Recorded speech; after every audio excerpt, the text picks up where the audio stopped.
What can you tell us about whether this is science fiction or a faith-based show or what's going on? So, one of the fundamental mysteries of this show is the question you just asked me.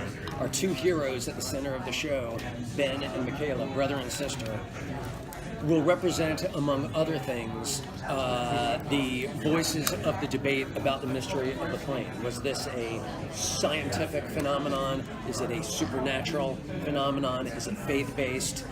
Ben, Josh Dallas's character, I think of him as sort of the Richard Dreyfuss character from Close Encounters. Scientific mind, tenacious, convinced that there's an earthbound explanation to everything that has happened. His sister, Michaela, played by Melissa Roxburgh, is a lapsed person of faith. Her mother was very religious. Her mother has tragically passed away. We come to discover early in the episode she died during the interim that Michaela and Ben were on the airplane, and the faith that she lost, Michaela, because of some terrible events that had happened to her in her past, start to come back into fruition again as she experiences the miracle of returning. So by the end of episode 1, we've kind of teed up the question of, is it science or is it faith and supernatural? And I'm not going to answer that question directly because over the course of the episodes and the seasons, we will inch along our mythology as sort of a puzzle in a way that Ben thinks that he's getting closer to his answer, Michaela thinks she's getting closer to her answer, and the ultimate series mystery will be the answer to the question that you've asked. So we're gonna tease that along, and we'll come to discover that one of them is much more right than the other. Do you have a plan of how long you want this mystery to play out? So when I pitched the series to the studios and networks last year, I presented a 6-year plan. My mythology that I had created has chapters to it, if you will, and it lends itself to 6 seasons, so hopefully we have the opportunity to go the distance. When you pitch an event mystery like this in 2018, the network executives really want to know that you know where you're going. They want to know that you have a roadmap. So when I went in to pitch the show, I laid out that roadmap. Not everything, but I talked them through where we'll be at the end of season 1. I talked to them about where we'll be at the end of series, and I gave them some other broad strokes along the way. The show, in my mind, works in chapters. By the time we get halfway through season 1, there'll be a major mythology pivot. By the time we get to the end of season 1, there'll be another pivot, and we'll kind of blow open our mythology somewhat at those 2 pivot points, and that'll give us the trajectory as we drive into subsequent seasons. So yes, there's a plan, and I'm excited to take people on that journey. Where would you like to think each story will go? Is it something where all these passengers' lives are intertwined, or does each have a specific journey they're going to go on as a quest? So one of the cool things that excites me about the show is that it falls kind of into 3 storytelling buckets. First and foremost, in my mind, we're a relationship drama. We're telling the story of this one extended family, these adult siblings. Each of them are in a relationship, and each, because of the complication of their disappearance and return, finds itself in a relationship triangle. There's infidelity without moral culpability, because the passage of time forced people to move on in ways that they couldn't help, and in ways that feel incredibly justified. So those relationship dramas will play out in a very grounded fashion over the course of the season and seasons beyond. That's one component. The second component of the show is that of the event mystery. It involves not only our extended family, but many other passengers from the plane. We glimpse into the lives of a handful of other passengers in the pilot episode. We meet about 5 or 6 these other passengers and crew. They are significant in the series, and in the early episodes, we'll get to know them and their lives just as we've gotten to know our core family members. Over the course of the series, there are 191 passengers and crew on that airplane.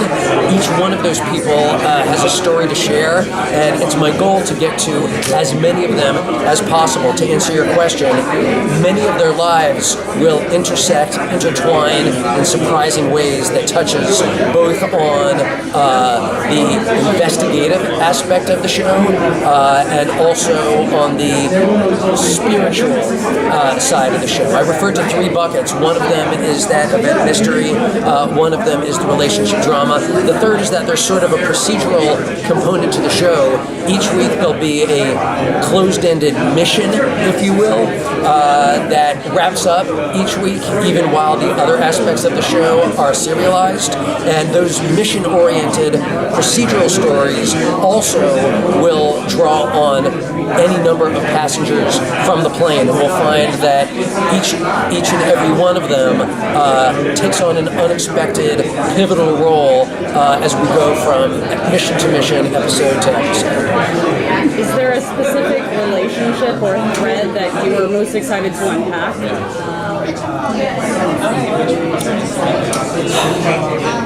That's a tough one. That's asking me to choose between my babies. You know, it's hard to say. You know, on the one hand, the 2 relationship triangles are equally juicy and problematic.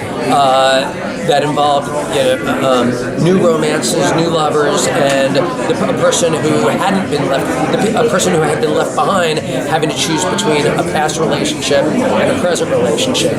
But another interesting, juicy relationship, not a romantic one, is one between Ben and his daughter Olive. Ben comes into series with twin 10-year-olds. One ends up on the plane with him, one doesn't.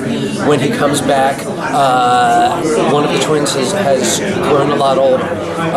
Can you imagine the shock to the system that any father would have to get on an airplane, saying goodbye to a 10-year-old daughter, and returning to a 16-year-old? That one is particularly interesting.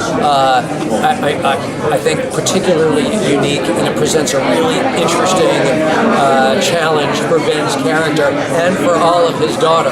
And that's a relationship that we explore in great detail in the very early episodes. And there's some very emotional storytelling right there that I'm very excited about.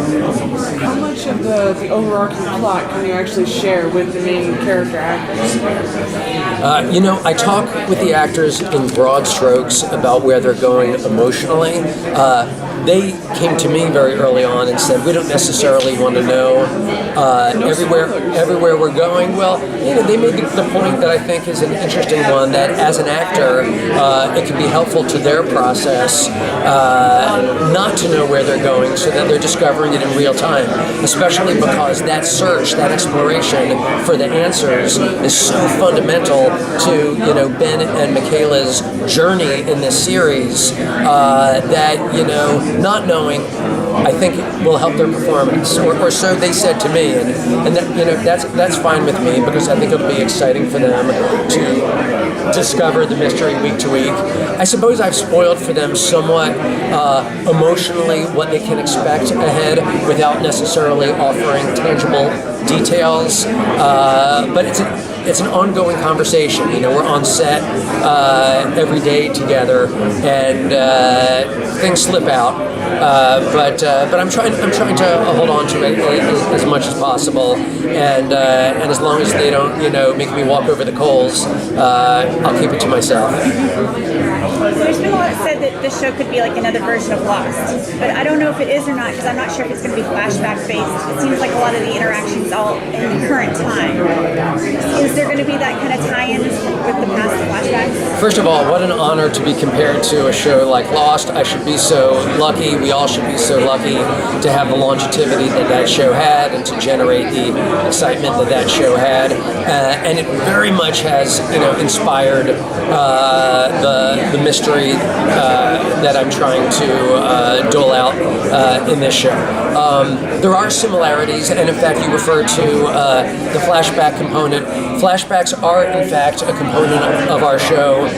You don't experience it in the pilot episode. I had so much story to tell, so much to unpack in real time that I didn't have an opportunity to jump into I didn't have an opportunity to jump into backstory. But in episode 2 and onward, the audience will discover that there is a flashback component, and we will frequently be jumping back in time to peel the onion, looking backwards, even as we go forwards. And so that is a fair comparison. And now that we're on the network of This Is Us, we're trying to kind of tell the kinds of stories that the This Is Us audience would find appealing. So that's a new inspiration for us, I suppose.